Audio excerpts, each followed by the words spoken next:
Mystics of the world. In every culture there are certain heroic individuals who transcend the ethical expectations of their given society. These women and men have been honorifically called by such terms as saints, prophets, and sages. Generally speaking, these visionaries represent the best of human evolution, stressing the need for compassion, tolerance, and kindness. Dara Shikoh, 1615–1659, the eldest son of Emperor Shah Jahan, was a remarkable figure in the history of Sufism in India. He was on intimate terms with such luminaries as Sarmad, Mullah Shah, Mian Mir, Guru Har Rai, and his own sister, the famed Princess Jahanara Begum.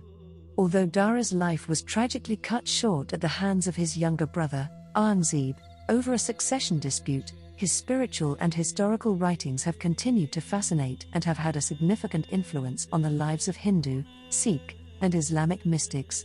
Prince Dara Shikoh, or Shuko, as he is popularly known, straddled two worlds simultaneously, that of politics and that of religion. He was adept at the latter, but he was inadequate, or even naive, in the former. Despite being Shah Jahan's favored son to succeed him as the Mughal leader, Dara was more passionate in his spiritual quest than he was in his military pursuits. Because of this, he was vulnerable to his brothers who were more ambitious and desirous of their father's throne. Yet, today the memory of Prince Dara Shikoh lives on and his reputation shines ever brighter because of his deep devotion to the interior quest for God realization, and for doing pioneering work in translating and publishing books that merged two oceans, Hinduism and Islam, and which sought a common and unifying core.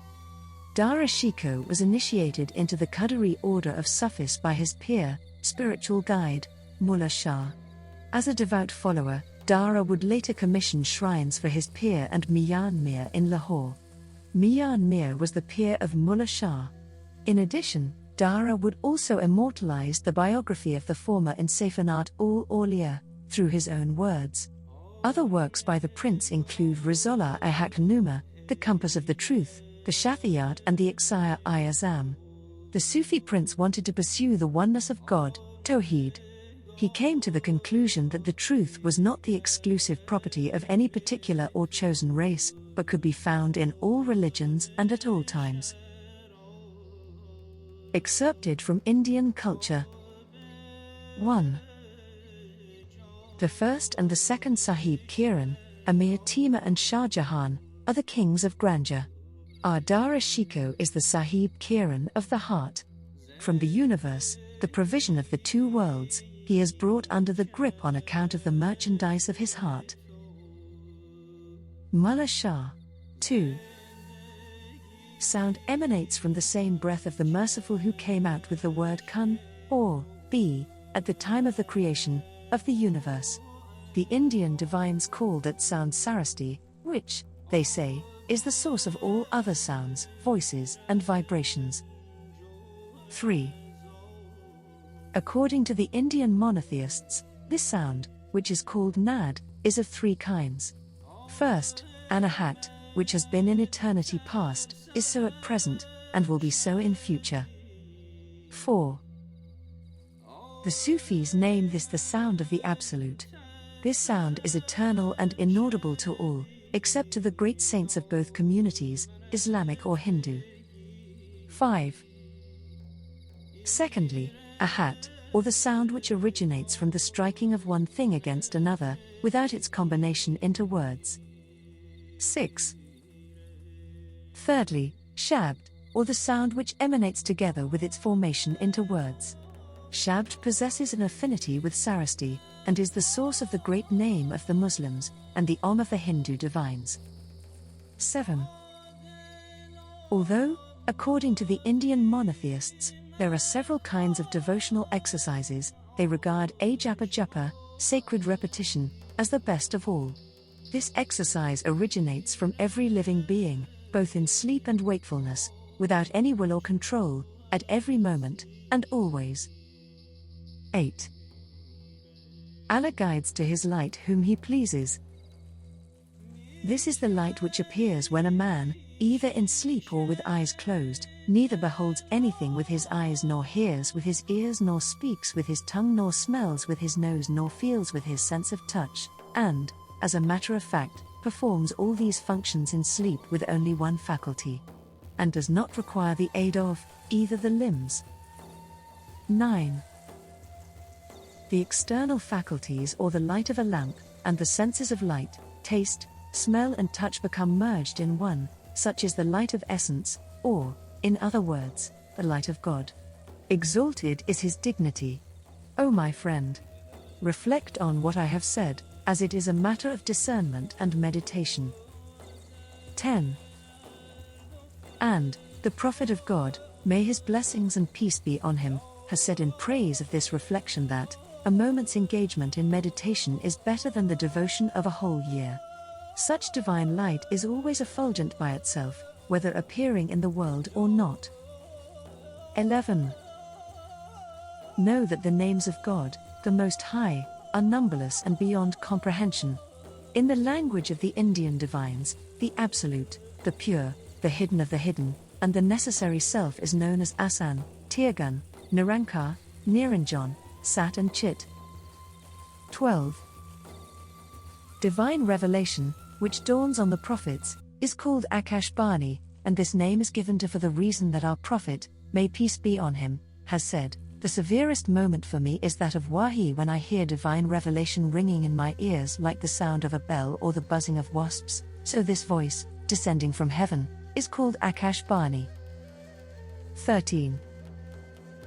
Mukt, or mukti, means the annihilation and disappearance of determinations, in the self of the Lord, as it appears in holy verse, and best of all is Allah's goodly pleasure, that is the grand achievement.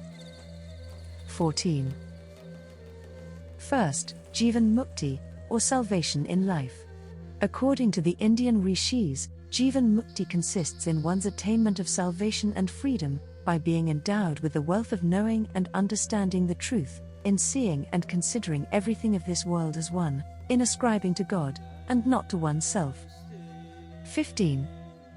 Further, he should regard God as manifesting himself in all the stages, or regions of life, and should look upon Brahman, which the Sufis call Alam-i-Kubra, or Great World, and is the complete form of God, as the corporeal body of God.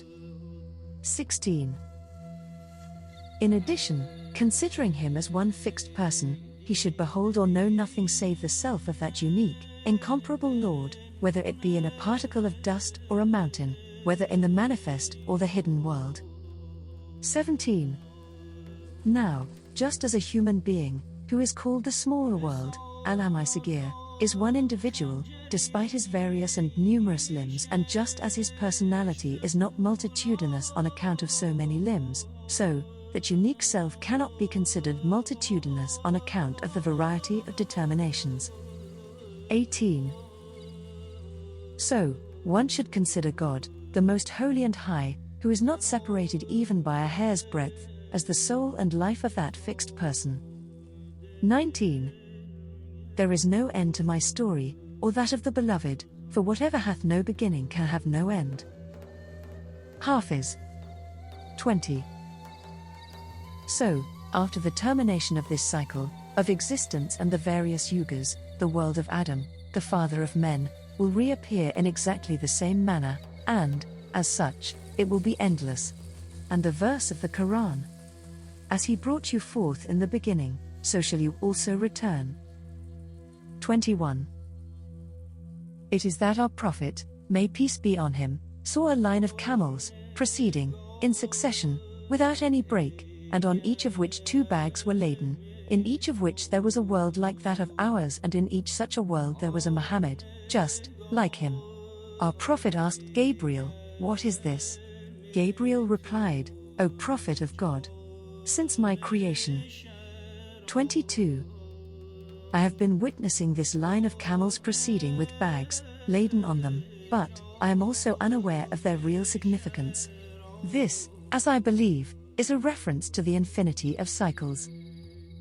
Note: the previous excerpts were from Prince Dara Shikoh's Majma'-ul-Bahrain, written when he was but 42 years old. Translated by M. Mufuz ul Ha.